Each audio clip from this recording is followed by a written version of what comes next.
Every day, around 150,000 vehicles travel across one of New York City's most important highways without realizing that part of it is quietly falling apart. Hidden beneath one of the city's most iconic waterfront promenades is an aging structure that engineers have spent years patching, strengthening, and closely monitoring to keep safely open. But temporary repairs can only buy so much time. Now, officials face a multi-billion-dollar decision that could reshape Brooklyn for generations. The question is no longer whether this critical highway, the Brooklyn-Queens Expressway, needs rebuilding, but how. The story of the Brooklyn-Queens Expressway began in the decades following the Second World War, when New York City was experiencing rapid growth. Millions of residents were moving to expanding suburbs, car ownership was rising, and increasing freight traffic through the city's ports was placing enormous pressure on streets that had never been designed for such demand. At the center of this transformation was Robert Moses, the influential planner who envisioned an interconnected network of expressways linking New York's boroughs with neighboring states. The Brooklyn-Queens Expressway became one of the most important parts of that vision. Construction began in 1937, paused during World War II, resumed afterward, and was completed in 1964. The highway ultimately became part of I-278, creating a vital transportation corridor connecting Staten Island, Brooklyn, Queens, the Bronx, Long Island, and New Jersey. Building the BQE was anything but simple. Rather than crossing open land, engineers had to route the highway through some of America's oldest and most densely populated neighborhoods, demolishing entire blocks while fitting an interstate into narrow urban corridors. The result was a remarkable engineering achievement that became a vital transportation artery, and, decades later, one of New York City's greatest infrastructure challenges. Before we continue, don't forget to click on that subscribe button and like this video, as it's the best way to support this channel. Although the Brooklyn-Queens Expressway stretches approximately 16 miles across Brooklyn and Queens, its importance extends far beyond its modest length. The highway is one of New York City's primary transportation corridors, linking the Verrazano Narrows Bridge in the south with the Robert F. Kennedy Bridge in the north, while connecting to numerous bridges, tunnels, and major roadways across the metropolitan area. Every day, around 150,000 vehicles, including approximately 15,000 trucks, travel along the BQE. Commuters rely on it to move between New York City's boroughs, while commercial vehicles transport everything from groceries and construction materials to medical supplies and consumer goods. Because many other East River crossings restrict heavy trucks, the BQE has become one of the city's most important freight routes, meaning any major disruption can quickly affect deliveries, businesses, emergency services, and regional commerce. Its significance extends well beyond New York City. As part of I-278, the BQE forms a vital link in the regional highway network, connecting New England, Long Island, New Jersey, and the rest of the eastern United States. This constant mix of commuter and freight traffic has placed enormous strain on the highway. Designed during the 1940s, the BQE was never intended to handle today's traffic volumes, heavier trucks, or near-continuous vehicle flow, transforming what was once modern infrastructure into one of America's busiest and most heavily stressed urban expressways. Among all sections of the Brooklyn-Queens Expressway, none is more iconic than the triple cantilever beneath the Brooklyn Heights Promenade. Considered one of the most innovative highway engineering solutions ever built in an urban environment, it remains the defining feature of the BQE. The challenge facing engineers was immense. Brooklyn Heights was already one of New York's oldest and most historic neighborhoods, lined with 19th century brownstones and overlooking Lower Manhattan. Building a conventional interstate through the area would have required widespread demolition and dramatically changed the neighborhood's character. Instead, engineers devised a unique three-level cantilevered structure extending from the hillside. By stacking the roadway vertically beneath the Brooklyn Heights promenade, they were able to fit a 6-lane interstate into an exceptionally narrow corridor while minimizing impacts on the historic community above. The promenade itself became an equally remarkable achievement. Built directly above the highway, it preserved one of New York City's most treasured public spaces, where millions of visitors continue to enjoy panoramic skyline views, often unaware that thousands of vehicles pass beneath them every day.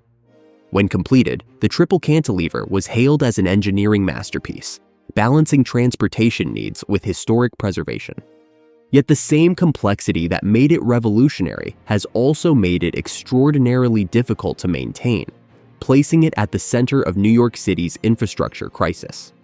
Despite its engineering brilliance, the triple cantilever was never expected to last indefinitely. Like many mid-20th century concrete highway structures, it has now exceeded its intended service life, making the BQE Central section New York City's biggest highway infrastructure challenge. One of the primary causes of deterioration has been water infiltration. For decades, rainwater, melting snow, and road salt have penetrated the concrete, corroding the embedded steel reinforcement.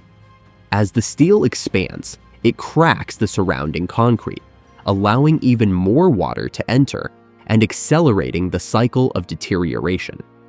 Heavy traffic has made matters worse. The BQE was designed for lighter vehicles and far lower traffic volumes than it carries today. As deterioration progressed, inspectors found increasing numbers of cracks, exposed reinforcement, and falling concrete. Recognizing the seriousness of the situation, New York City introduced several emergency measures. In 2020, the triple cantilever was reduced from 3 lanes in each direction to 2, lowering the weight carried by the structure despite increasing congestion. Speed limits were reduced, overweight truck enforcement strengthened, and continuous structural monitoring introduced. Meanwhile, crews continue carrying out interim repairs, replacing damaged concrete, repairing reinforcement, improving drainage and waterproofing, and strengthening deteriorated sections. These measures have extended the structure's life, but only temporarily. Although continuous maintenance has kept the highway safe, engineers agree that patchwork repairs cannot prevent the need for a major reconstruction. If rebuilding the Brooklyn-Queens Expressway were simply an engineering challenge, construction would likely already be underway.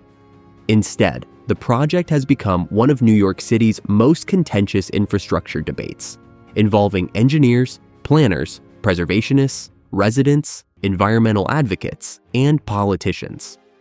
The permanent reconstruction effort, known as the BQE Central Project, focuses on the 1.5-mile city-owned section between Atlantic Avenue and Sand Street. While there is broad agreement that major reconstruction is unavoidable, there is still no consensus on what should replace the aging structure. The leading proposal is to rebuild the existing triple cantilever at an estimated cost of $4 to $5 billion. This would preserve interstate capacity while replacing the deteriorated structure with a modern equivalent capable of handling today's traffic demands. From an engineering standpoint, it is generally regarded as the most practical solution. One controversial construction concept would temporarily route traffic above the Brooklyn Heights promenade, while the existing highway is rebuilt below. Rather than being a separate project, this would form part of the broader $4 to $5 billion reconstruction. Residents strongly opposed the idea, arguing that it would obstruct one of New York City's most treasured public spaces and iconic skyline views for years.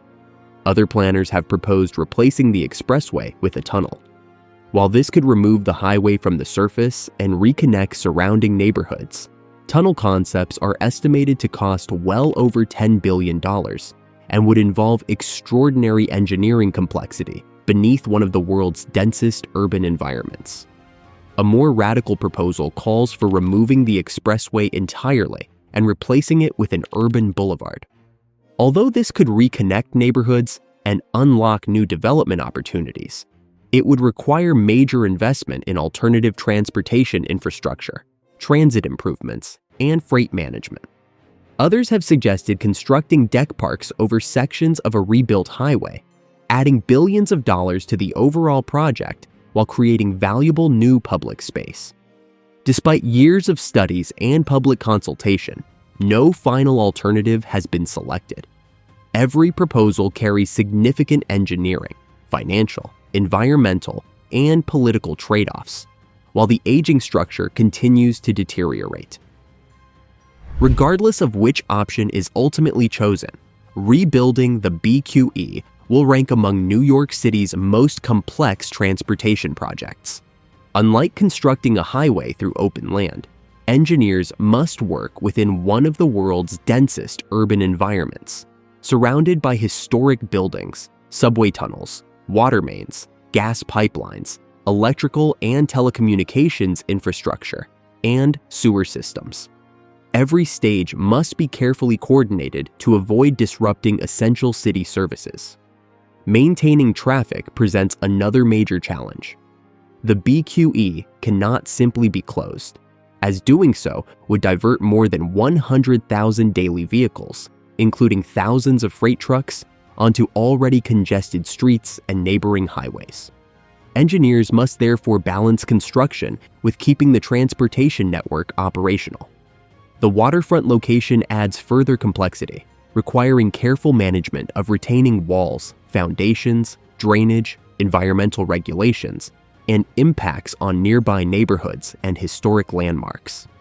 As a result, reconstruction will likely be carried out in phases over many years.